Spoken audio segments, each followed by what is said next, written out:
Haruhi smiled confidently and then grabbed Asahina Mikuru from behind with her hands.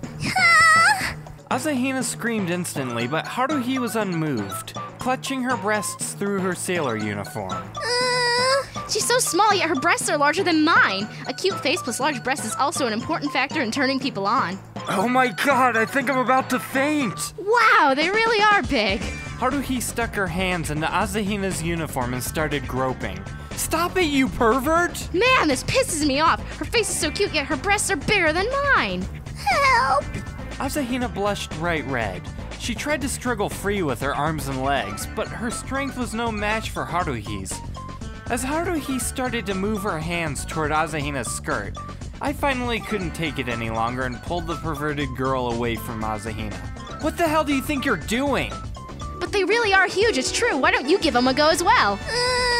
No thanks. That was all I could say. What surprised me was, during all this commotion, Nagato Yuki had been reading her book, never once lifting her head.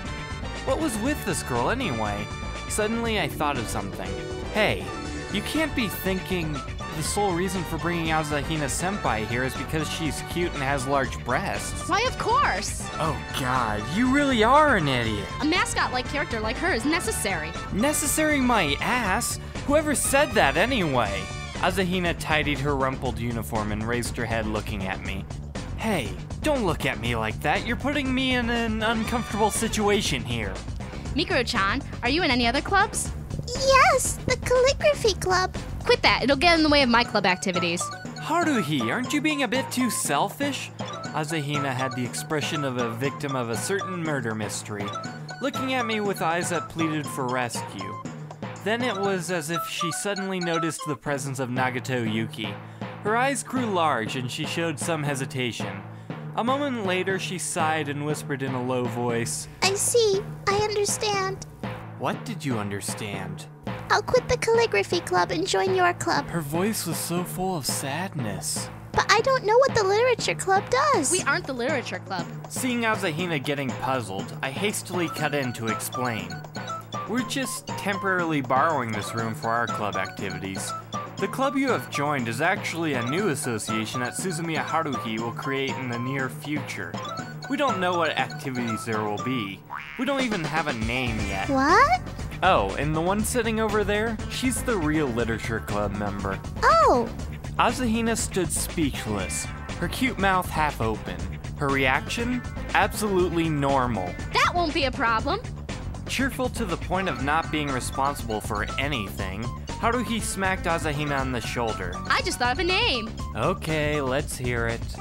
If possible, I really didn't want to hear it, but since I'd already asked, Haruhi used her clear voice to loudly announce the name she had just thought of.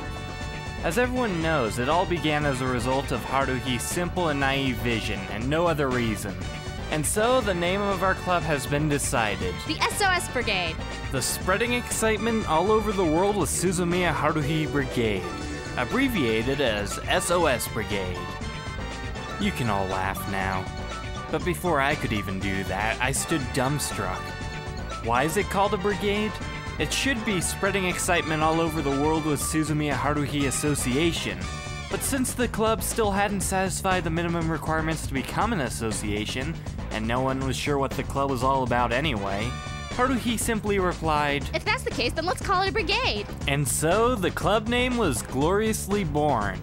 Upon hearing the name, Asahina closed her mouth dejectedly. Nagato could be counted as an outsider, and I didn't know what to say. And so, the motion for the new club name was passed.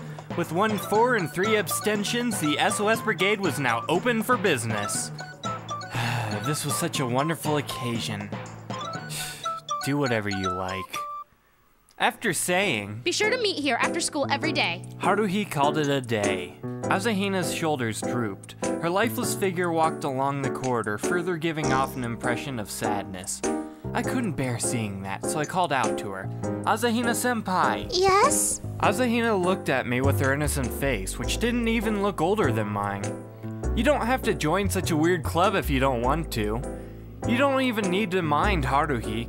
I'll try to find a way to explain to her. No, She stopped, winked, and smiled at me. It's all right. I want to join. But this could be a really boring club. It doesn't matter. Haven't you joined as well? No, wait, whether or not I joined is not the issue here. Perhaps this is the absolute outcome on this temporal plane. She said this with her round eyes staring off in the distance.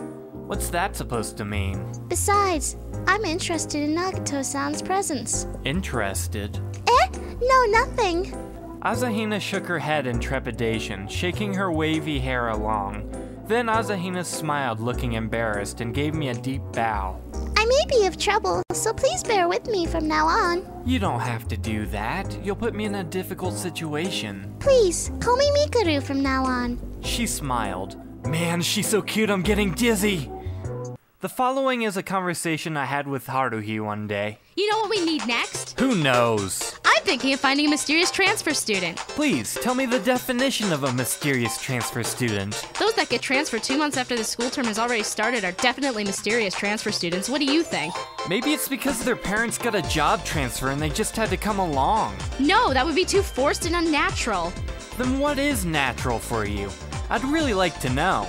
Mysterious transfer student. Will they ever appear? You never really listen to what I say, do you? Rumors started to flow in the school that Haruhi and I were plotting something. Hey, just what are you up to with Haruhi? Taniguchi would ask that. You aren't in a romantic relationship, are you? Absolutely not. To be honest, I too would like to know what on earth I am supposed to be doing. Try not to do anything too ridiculous. You're no longer junior high students. If they find out that you vandalized the school track field or something like that, you might get suspended. If it were Haruhi acting alone, I could simply ignore her. But now there's Nagato and Asahina to take care of. I can't risk them getting involved. When I realized I was so considerate of them, I suddenly felt very proud of myself. But the thing is, there is no way I can stop the insane Haruhi. I so want a computer. Ever since the SOS Brigade was founded, the Literature Club started to have more and more stuff besides the rectangular table, steel chairs, and bookshelf.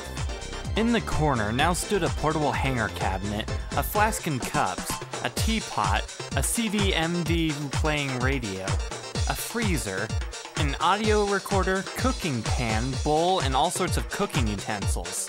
Now what? Does she plan for us to live here? At the moment, Haruhi was sitting on a desk she nicked from who knows where. For some reason, a black triangular pyramid with the words Brigade Commander stood on the desk. In this information age, we don't even have a computer? This won't do. Whoever said that? Anyway, all the members were here today. Nagato was in her usual spot reading a hardcover book about some major satellite of Saturn falling down, or something like that. Asahina, who didn't have to come, had still obediently arrived and was seated on a steel chair, looking confused. Haruhi jumped off the desk and ran towards me with a sinister smile. Which is why I'm going to obtain one now. She sounded like a hunter looking for its prey. Obtain one? You mean a computer? From where? You don't plan on robbing an electronics store, do you? Of course not. It's going to be somewhere closer. Follow me. Asahina and I complied with Haruhi's orders and followed her down the corridor, eventually arriving at the computer club 2 rooms away. I see. Here, take this. Haruhi handed me an instant camera. Now listen carefully. I'll tell you the plan and you must follow it no matter what. You only have one shot. Haruhi pulled me down and whispered her plan in my ear. What? You can't do that! Does it matter? Of course it doesn't matter to you, Missy. I turned to a puzzled-looking Asahina, trying to warn her by winking at her. You better leave at once. But Asahina looked surprised at me and started blushing. Oh no, she completely got the wrong idea! Just as I was about to save Asahina from certain doom, Haruhi had knocked on the computer club's door. Hello there, I've come to collect a computer from you. The spacing was similar, but compared to our room, this room was narrower. Each of the evenly spaced out desks had a desktop computer on it with CD sound effects. The computer fans whirling away were the only sounds heard in the room. The 4 boys sitting on their seats typing on their keyboards all stuck their heads out towards the door to see what Haruhi was up to. Who's in charge here? Haruhi smiled pompously. A male student stood up and answered. I'm the president. Can I help you? Do I have to repeat myself? I just said, give me a computer. The nameless computer club president displayed a what the hell expression and violently shook his head. That won't do, because the school doesn't fund us enough. These computers are all bought with our hard-earned money. We can't just give them to you for free.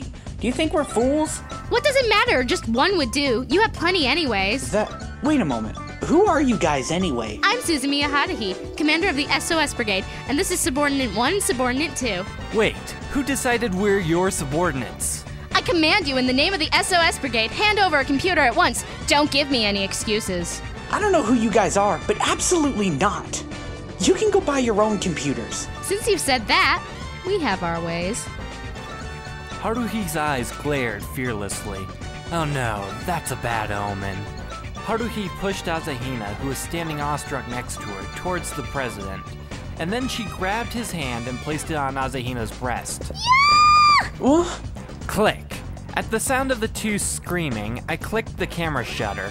Haruhi grabbed Asahina, preventing her from escaping, while her other hand propelled the president's hand harder into Asahina's breast. Kyon, one more picture. I reluctantly pressed the shutter again.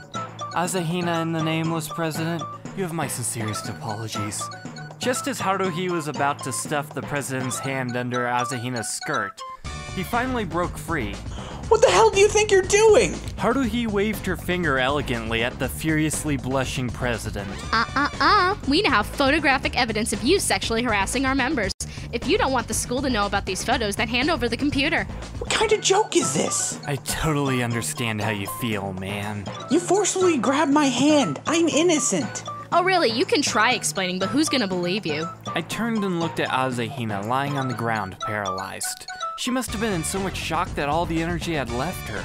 On the other hand, the president continued to resist. My members are witnesses to my innocence. That was not of my own will. The three members who were standing dumbstruck all nodded their heads vehemently. That's right. He's innocent! If Haruhi could listen to you guys, then she wouldn't be Suzumiya Haruhi. Alright, then I'll just say you guys gang raped Asahina. At this instant, everyone's face turned white, including mine and Asahina's. Oh god, did it really come to this? Suzumiya-san! Asahina desperately looped her arms around Haruhi's feet, but Haruhi simply kicked them off. Haruhi then lifted her chest arrogantly. So how about it? Are you gonna give us one or not?